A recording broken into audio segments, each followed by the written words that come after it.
Halo guys, Assalamualaikum warahmatullahi wabarakatuh. Jumpa lagi dengan saya di channel Fajar Custom Paint. Oke, buat teman-teman semua, subscriber dimanapun berada, semoga teman-teman selalu dalam lindungan Allah Subhanahu wa Ta'ala, sehat selalu, panjang umur, dan dimurahkan rezekinya. Oke, di kesempatan video kali ini, saya akan menjawab pertanyaan dari teman-teman, dan mohon maaf, baru sekarang saya baru bisa menjawabnya. Kemarin ada pertanyaan dari teman-teman, cara saya membuat motif grafis pada media tangki supaya kanan dan kirinya bisa sama. Tetapi sebelumnya saya mohon maaf ya teman-teman, di sini saya bukan bermaksud ingin mengajari ataupun menggurui.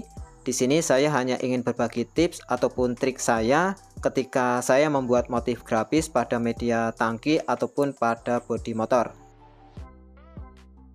Oke teman-teman, setelah medianya ini sudah selesai dicat dasar atau cat epoksi, kemudian dilakukan proses pengamplasan setelah cat epoksinya kering. Untuk amplas, di sini saya pakai amplas ukuran 800. Fungsi proses pengamplasan di tahap ini yaitu untuk menghaluskan ataupun meratakan jika permukaannya ini ngulit jeruk ataupun jika terdapat bintik-bintik. Selain itu juga supaya base coat ataupun cat inti yang akan kita semprotkan nanti bisa merekat dengan maksimal. Oke, setelah proses pengamplasan cat epoksinya ini sudah selesai, kemudian yang selanjutnya medianya ini kita bersihkan menggunakan degreaser ataupun silikon remover sebelum kita semprotkan base coat ataupun cat intinya. Ini tujuannya supaya medianya ini dipastikan benar-benar bersih. Medianya ini tidak ada kotoran debu ataupun terkontaminasi adanya zat-zat kimia. Dan setelah medianya ini sudah selesai dibersihkan menggunakan degreaser ataupun silikon remover, yang berikutnya baru kita semprotkan untuk base coat ataupun cat intinya. Untuk base coat ataupun cat intinya sesuai requestan dari customer, minta dicat warna pink magenta ataupun pink buah naga. Dan sebelum kita semprotkan warna pink magentanya, di sini kita dasari menggunakan warna silver terlebih dahulu.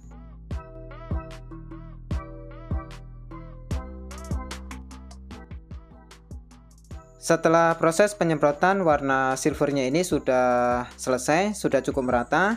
Kemudian kita diamkan terlebih dahulu sekitar 15-20 menitan. Setelah itu baru lanjut kita semprotkan warna inti ataupun warna pink magentanya.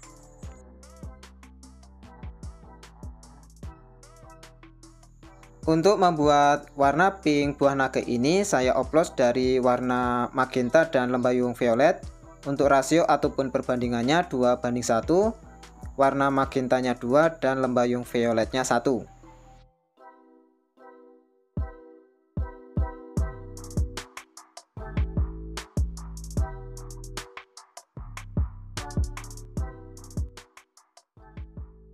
Setelah proses pengecatan warna pink buah naganya ini sudah selesai, yang berikutnya dikeringkan sampai catnya ini dipastikan benar-benar kering ya teman-teman. Setelah dipastikan kering, kemudian lanjut baru kita buat motifnya.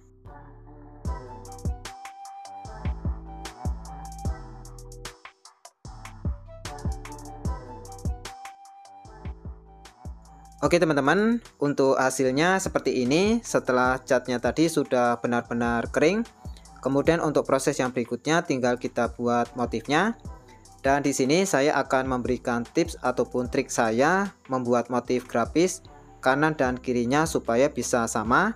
Yang pertama, di bagian sebelahnya kita buat motifnya terlebih dahulu ataupun kita buat sketnya menggunakan isolasi kertas yang sudah dipotong.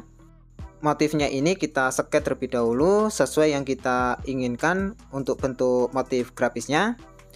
Dan untuk membuat motif grafis ini supaya kanan dan kirinya bisa sama walaupun tidak 100% ya teman-teman. Untuk tipsnya, kalau saya menggunakan isolasi kertas yang sudah saya potongi seperti ini ya teman-teman. Kalau menggunakan isolasi kertas yang seperti ini yang sudah dipotongi, maka ukurannya bisa sama ya teman-teman. Tidak ada yang besar dan tidak ada yang kecil. Dipotongi secara manual juga bisa, misalkan dipotongi di atas kaca. Hanya saja untuk mengatur besar dan kecilnya sedikit agak repot dan panjangnya juga terbatas. Oke teman-teman, untuk langkah-langkahnya membuat motif grafis seperti ini. Yang pertama, kita tarik isolasi dari pinggir terlebih dahulu, dari bawah sini ataupun dari atas juga boleh. Yang penting kita ikuti dari nut pada tangkinya. Jadi isolasinya ini kita tarik mengikuti bentuk tangkinya teman-teman, ataupun nut pada tangkinya ini. Setelah itu kemudian lanjut kita buat motif yang pertama atau yang ini.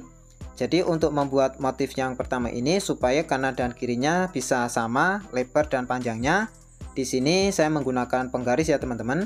Jadi lebar motifnya ini dan panjangnya kita ukur satu persatu supaya kanan dan kirinya bisa sama. Oke, yang pertama kita ukur dari ujung ini 1 cm, kemudian kita tarik ke depan sampai depan sini, ini ukurannya 1,5 cm. Jadi dari ujung ini 1 cm melebar jadi 1,5 cm. Kemudian dari lekuan ini kita ukur lagi dari depan, ini ukurannya 7 cm. Jadi 7 cm baru kita tekuk ke bawah ya teman-teman, seperti ini. Ini arahnya ke sudut tangkinya ini, sudut sini ya teman-teman. Nah kemudian dari lekuan ini kita ukur lagi lekuannya. Dari sini ukurannya 2,5 cm. Jadi 2,5 cm baru kita tekuk ke bawah. Dan bagian bawahnya ini ukurannya 2 cm. Seperti ini kita ukur. Kemudian lanjut ke bawah, yang bagian bawahnya ini kita ukur lagi. Yang ini ukurannya 1,5 cm. Jadi dari ukuran 2 cm, kemudian ke bawahnya 1,5 dan di ujungnya 1 cm. Oke, setelah yang pertama selesai, lanjut kita buat motif yang kedua. Dan untuk caranya juga sama. Di sini yang pertama kita ukur dari ujung motifnya. Di sini kita ukur dari ujung motif dan nutnya ya teman-teman. Jaraknya ini kita ukur. Di sini jaraknya 3 cm. Setelah kita ukur panjangnya 3 cm, berikutnya tinggal kita tarik isolasinya. Dan di sini lebarnya 1,5 cm seperti ini. Dan yang kedua ini lekuannya tinggal mengikuti dari motif yang atasnya. Tinggal kita ukur lebarnya. Untuk lebarnya di sini 2 cm. Kemudian kita ukur lagi jarak sudutnya ini. Di sini ukurannya 3 cm ya teman-teman, jaraknya. Setelah kita ukur 3 cm, kemudian kita tekuk ke bawah. Dan di bagian bawahnya ini ukurannya 2 cm, sama seperti di bagian bawahnya. Dan di bagian bawahnya ini ukurannya 1 cm. Dan dari 1 cm ini kita bentuk ataupun kita buat meruncing ke belakang. Oke, setelah selesai kita buat motif yang kedua, lanjut kita buat motif yang ketiga, yang bagian ini. Untuk buatnya caranya juga sama. Kita ukur dari motif yang ketiga dan kedua, jaraknya kita ukur. Di sini jaraknya 4 cm. Setelah kita ukur 4 cm, kemudian kita tarik isolasinya. Kita tarik lurus ya teman-teman. Kemudian jarak antara motif kedua dan ketiga ini, jaraknya kita ukur seperti ini. Kita ukur dan ini jaraknya 2 cm. Setelah ketemu ukurannya, kemudian lanjut kita tarik isolasinya ke bawah. Dan yang berikutnya tinggal kita ukur lebar dari bentuk motifnya ini. Dan di sini kita ukur untuk lebarnya ini 3 cm ya teman-teman. Lebar motifnya ini jaraknya 3 cm. Oke teman-teman, jadi seperti ini trik ataupun cara saya ketika membuat motif grafis supaya antara kanan dan kirinya bisa sama meskipun tidak bisa 100%.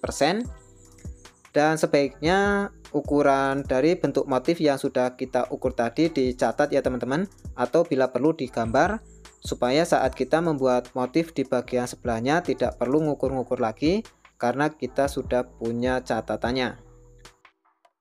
Oke, lanjut kita buat motifnya. Setelah selesai, kemudian berikutnya lanjut untuk proses pengecatannya.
Oke, setelah proses airbrush motif grafisnya ini sudah selesai, yang berikutnya dikeringkan sampai catnya ini dipastikan benar-benar kering. Setelah dipastikan kering, untuk proses yang berikutnya tinggal dilakukan proses pengekliran. Untuk proses pengeklirannya, di sini saya pakai clear coat spruce yang tipe HS 2800.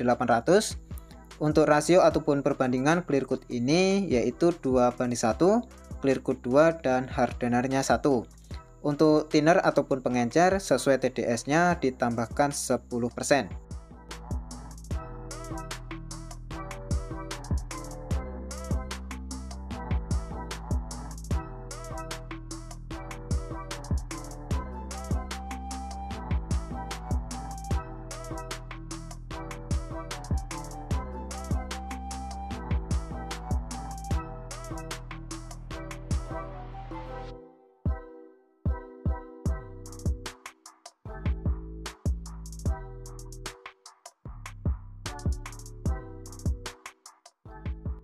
Oke, setelah clear coatnya ini sudah selesai diaplikasikan, lanjut kita semprotkan pada medianya.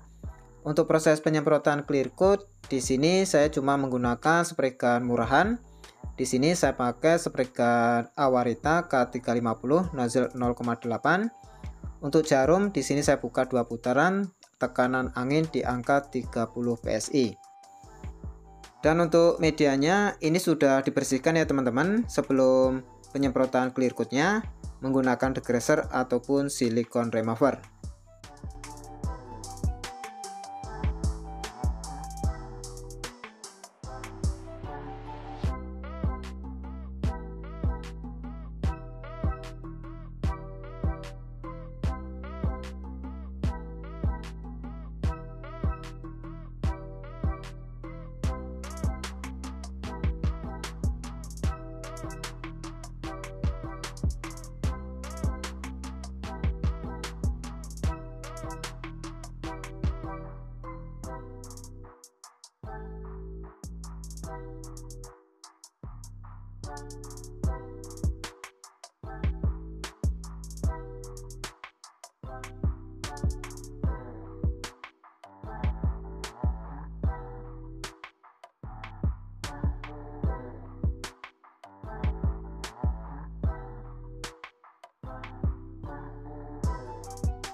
Oke teman-teman, untuk hasilnya seperti ini.